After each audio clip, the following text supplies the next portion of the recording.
Are you ready for the Monster Mash? I assure you it will be a graveyard bash. Hey, this is Crash Boom Bang. Welcome back to my Sacred Zone Sethless LTC. Today we're on Chapter 12. And, well, technically last map was also a Monster Mash. But we got another one here, and it's significantly more annoying because now there's monsters and, well, yeah, there's monsters on mountains. Specifically, spiders. There's also gargoyles, but they don't actually stand on the mountains. Really, it's just it's mountain spiders. Everyone knows this place. It sucks. And there's a lot of spiders that are all crawling on mountains really slowly, and we got to deal with them somehow. That usually means bad hit rates. This map is also just a pain in the ass for a number of other reasons, unrelated to mountain spiders. For instance, there's a route map. There's a lot of reinforcements on it, and they're all triggered by reinforcement zones. So what we did with Vanessa and Tana over there, we crossed an invisible line. And what that did is, at the start of next turn, it's going to spawn a bunch of enemies. And they're all going to spawn right in the bottom left, where we're standing. So, yeah, that's very kind of them.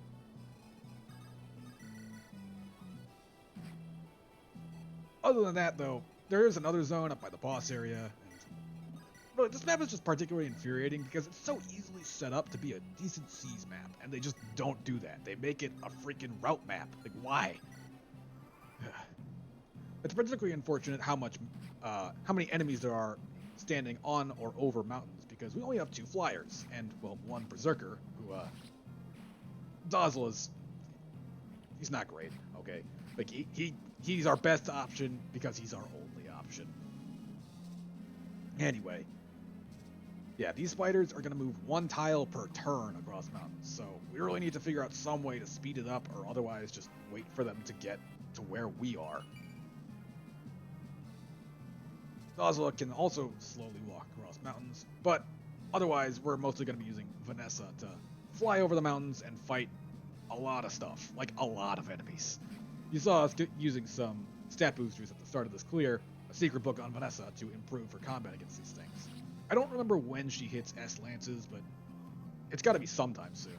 For those not aware, having an S rank in this game will give you +5 hit and crit with that weapon type all the time. So +5 hit on javelins, great.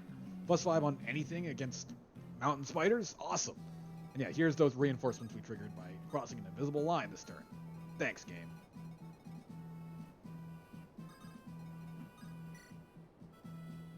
Anyway, putting aside my grievances with this map for a bit, we got a new unit to talk about. Saleh, he joined in preps. He's a sage. He is, honestly, I think he's one of the best units in the game, at least in Eirika route. He has pretty great offensive bases. He has base C stabs, and we're going to get him up to A stabs as fast as we possibly can because we need him to warp.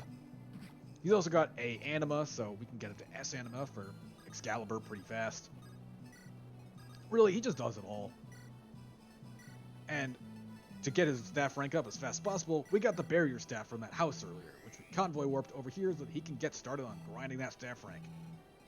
He does not have a lot of time to grind his staff rank. We're going to be using Tethys. Tethys is going to be like staple to him for a while just to facilitate this. That's how little leeway there is.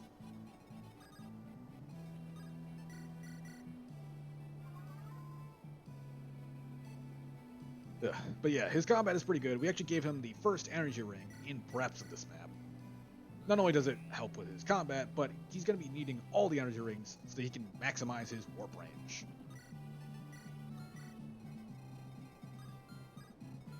Just like last map, we brought Joshua here so that he can camp in the spawn area and fight all those reinforcements. Because he's sufficiently trained and just really cool and awesome, he's going to be fighting them single-handedly and doing it with style. He one-rounds those dogs with an iron sword. Like, who else does that? Nobody. Nobody but him. He's just that cool, okay? He also has the Lance Raver that we picked up from Chapter 10 so that he can fight those gargoyles pretty safely. And there's a nice, convenient tree that he can stand on for safety.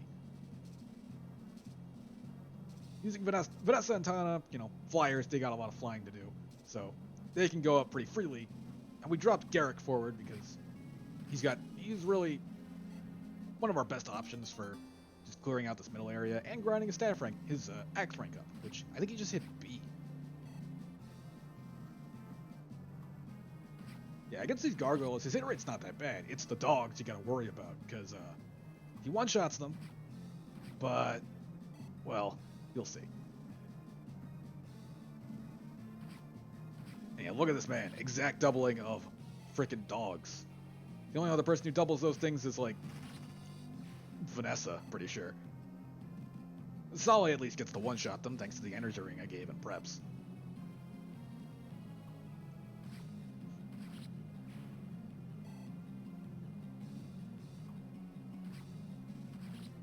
Yeah, to all the people who ever doubted Joshua, don't doubt Joshua. And yeah, 68 hit on these things. Like, you know, while all this, you know, basic ass routing is going on, I'm just gonna go on a tangent. I think Joshua on Eirika route is like equal to or better than Garrick. His combat's better overall. He's just more accurate. Like, you could do Sword Garrick, but then you lack the speed, and you're not getting your axe rank up. Joshua exists longer, so he gets to contribute before Garrick is even around. And ultimately, they're just kind of used in similar ways. They're physical foot guys who just do physical foot stuff. Sure, I mean, yeah, you could probably replace, like, especially you see how Garrick is not actually doing a ton of hand axing right now.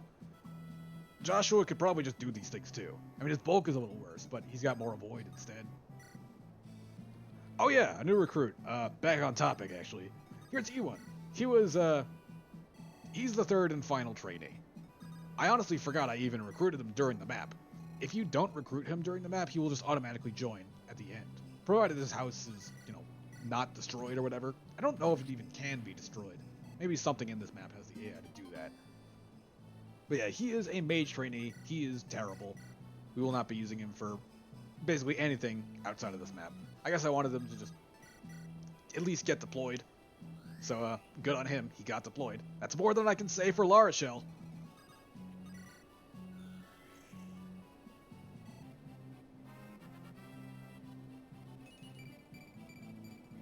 Anyway, yeah. Joshua, great. Garrick, I don't like him. He's inaccurate and stinky.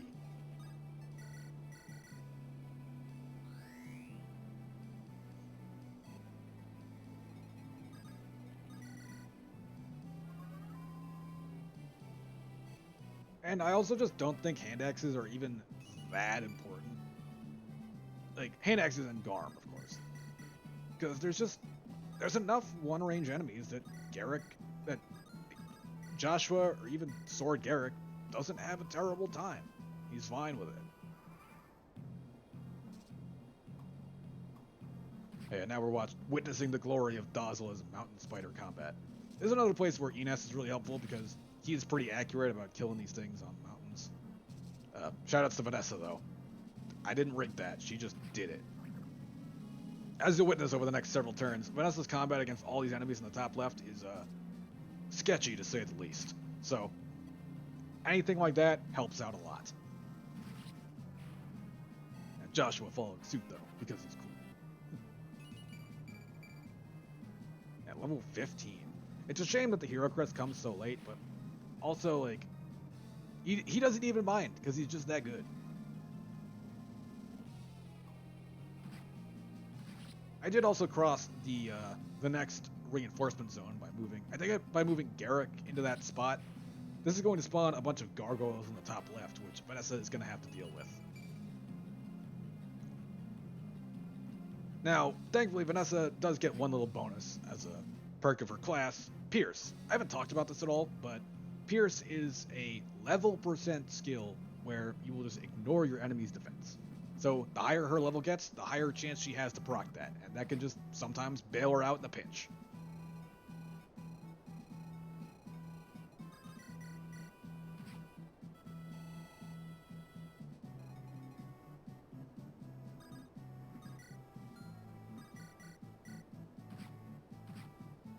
Unfortunately, her mountain spider combat is a little iffy. Now, in this top part of the map, Garrick is going to be going over to the top right to fight that stationary Untold. You really just had to plop not just the boss, but also this other stationary guy. So you really had to rush people over there. But while he does that, Franz is going to go for the actual boss. And everyone else kind of just chills in place, honestly. The two top left spiders are really the limiting factor of this map, which kind of necessitate having Vanessa run up and kill them, because the other spiders, they kind of get off the mountains like relatively quickly. And there's this one guy right below Dazla who's a little bit of a dick, but no, we can deal.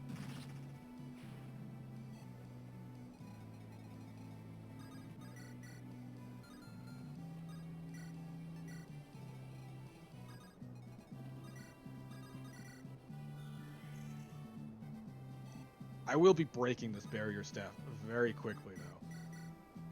And it will not get Saleh up to A staffs. He needs a lot more than just the one barrier. Any mends I can get in on him, unlock staff uses. Yeah, this is also me trying to figure out, like, can I have Saleh contribute combat to the top, but he's got a barrier, so it kind of has to be Franz. And then I think, like, how does Franz even do against Bales? Since they are relatively bulky, I mean, they're the bulkiest monster type so far. There are Cyclops, which are like the actual tanks, but as of right now, spiders are the bulky ones.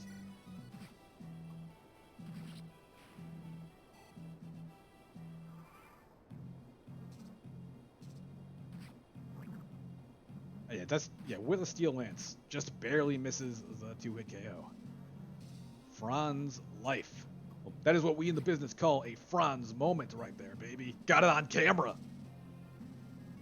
Yeah, for those not in the know, I guess this is more of an in-joke, but whenever a unit just barely misses like a one-shot or a 2-hit KO while doubling of an enemy, like just barely behind on a threshold, that's a Franz moment. Don't you forget it.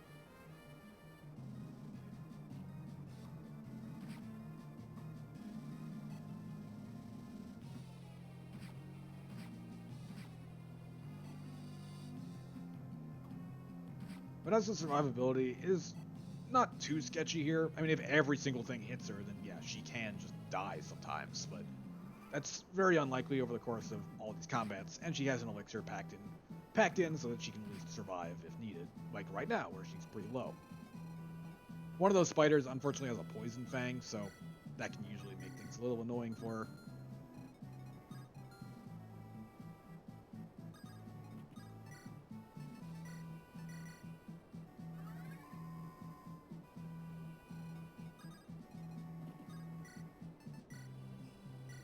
The AI on these Bone Walkers is a little weird. I think one of them is stationary, but not the other.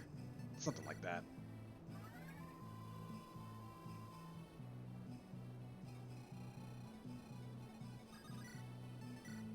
Yeah, Joshua, not only one round of dogs, he won round of gargoyles, too. Look at that man. Doing work.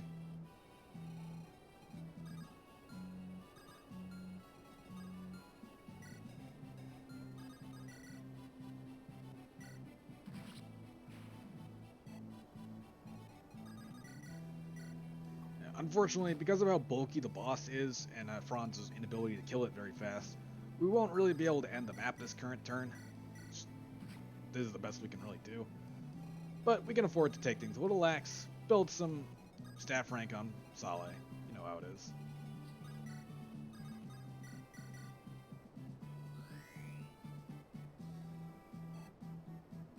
I wonder if Saleh has a talk conversation with Yuan in this map. I know that he has different dialogue if you visit the house with him, but I don't actually know if it's like you recruit Yuan with someone else and then Saleh can talk to him. It would make sense if he does have that. I don't know.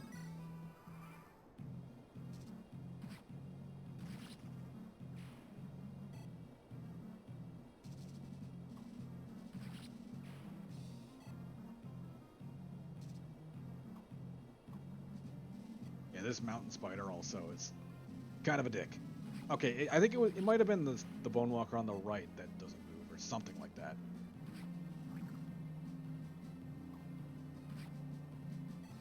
But yeah, if my units were like a little bit stronger, or if just like I got some lucky crits or something, the map could have been done a turn faster, but actually no, I can't even crit. Yeah, I would have to like attack that entombed on player phase, and have Garrick dodge, then have like Vanessa and Dazla crit those spiders that they're fighting. I'd have to have Franz probably crit the boss, something like that. So it's all too sketchy for me to go for that turn save.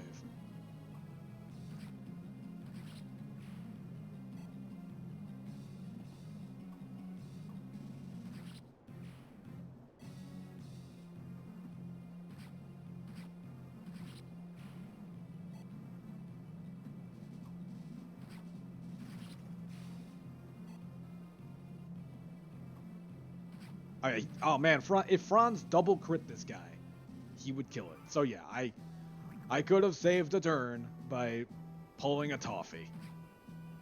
For those who don't know, Toffee is another LTC who does like extremely hyper rigged content. So a double crit like that, not out of the question for him. But I have some standards, so I'm not gonna do that. Of course, I have also been doing some extremely stupid plays with Garrick just for the sake of grinding X rank, so maybe I shouldn't be saying anything. I do find Garrick and fixed growths hilarious though, because his growths are actually not particularly good, so it took him 3 levels to get that one perfect level. And I think that was A axes on him. So yeah, his X rank is going up. I also do try to use mends when I can instead of barriers, because barrier is something that I can use on basically any turn. And this is the only one I get. So I'd rather, use some mend now and save the barriers for turns when I don't have any possible healing targets.